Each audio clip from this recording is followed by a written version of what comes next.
उदोस्तु श्री महाकाली महालक्ष्मी महासरस्वती राजराजेश्वरी आई साहेब श्री अंबा माता की जय.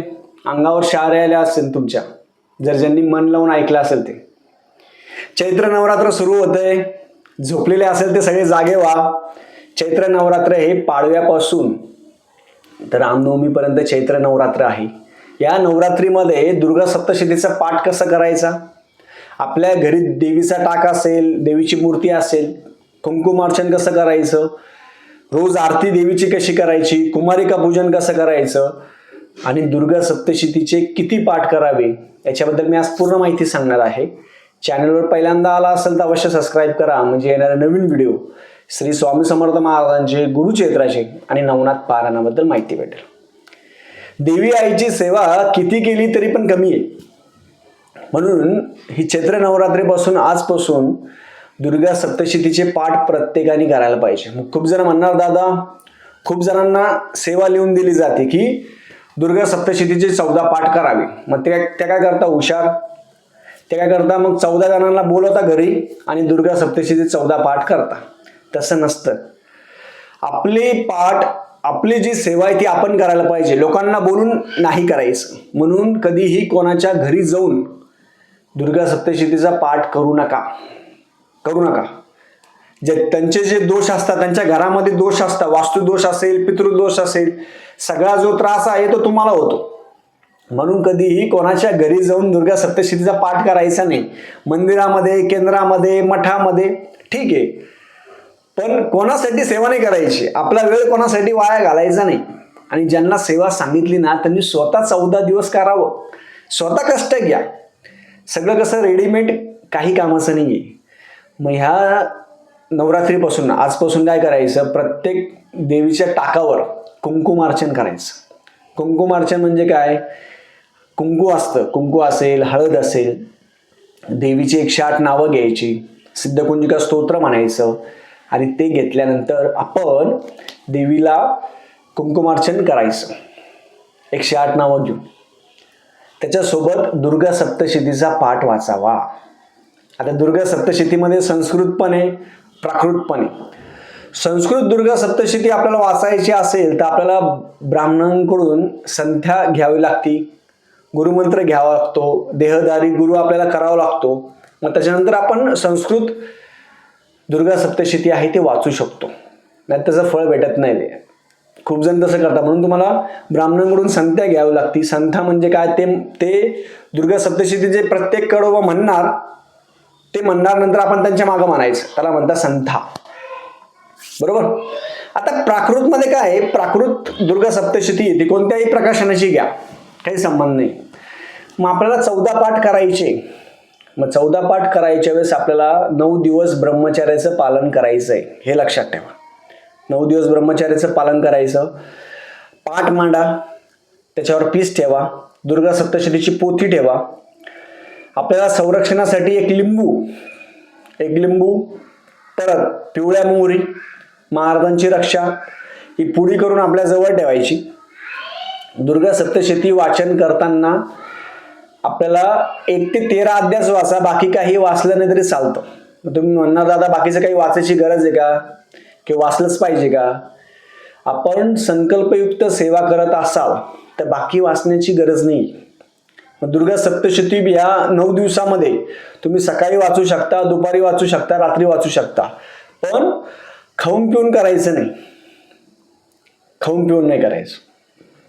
जे काही करायचं या 9 दिवसामध्ये काही जण उपवास पण करता, पण काही जण सकाळी वाचन करून घेतात. मग दुर्गा सप्तशती वाचन करताना पोथी ठेवायची, पोथीला गंधाक्षत फुलं व्हायचं आणि दुर्गा सप्तशतीचा पहिला अध्यायापासून वाचायला सुरुवात करायची. पहिल्या अध्यायापासून जे करायचं तर डायरेक्ट 13वा अध्याय.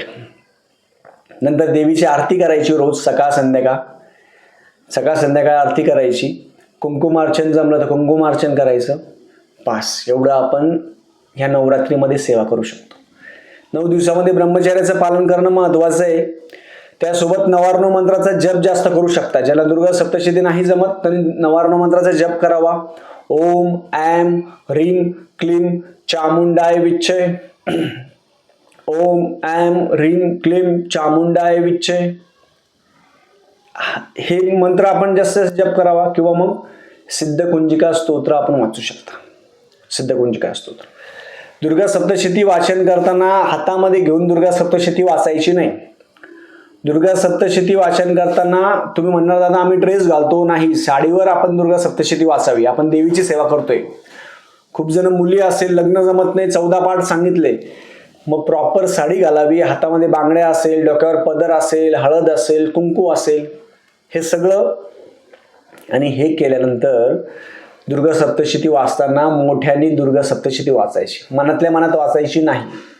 काही काही जण नुसते बोटं फिरवतात, त्यांना वाचून कुठं जायचं असतं मला हेच समजत नाही. खूप जण आहे, काही काही जण 15 मिनिटात दुर्गा सप्तशती वाचतात. खूप एक्सपिरियन्स आहे, 50 वर्षापासून वाचतात ते 15 मिनिटात.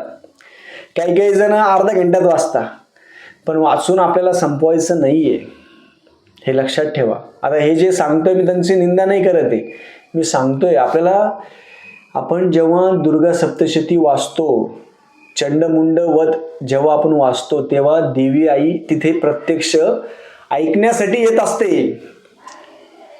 लक्षात ठेवा, देवी आई प्रत्यक्ष ऐकण्यासाठी. जसं गुरुचरित्र आपण गाणगापूरमध्ये वाचतो ना, तर दत्त महाराज ऐकण्यासाठी येत असता, तसं दुर्गा सप्तशती आपण वाचतो तर देवी आई ते ऐकण्यासाठी स्वतः येत असते. स्वतः कोणत्या कोणत्या रूपामध्ये.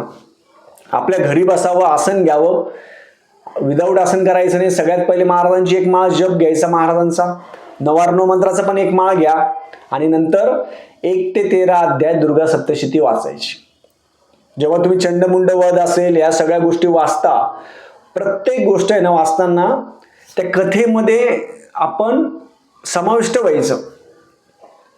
अशी कथा स्वरूपात आपण वाचायचं आणि त्याच्यामध्ये मन रमवून घ्यायचं. चंडमुंड वध असेल, देवीला कसा त्रास झाला, चंडमुंड वध केला असेल, कसं देवीने हे केलं, हे लक्षात ठेवा. म्हणून वाचताना नुसतं वाचून संपवायचं नाही आपल्याला. झालं माझे दुर्गा सप्तशती पाठ झालेलं असं म्हणायचं, माझं झालं. तुम्ही किती केलं कमी आहे. म्हणून आपली सेवा कोणाला सांगायची नाही. आजपासून तुम्ही दुर्गा सप्तशतीचे पाठ आजपासून वाचणं चालू करून द्या. रामनवमीपर्यंत, चैत्रपर्यंत आपण करावं. 9 दिवसाची सेवा प्रत्येकाने करावी. दुर्गा सप्तशतीचे पाठ प्रत्येकाने घरच्या घरी प्रत्येकाने वाचावे. हे देवी आईचे नवरात्र आहे.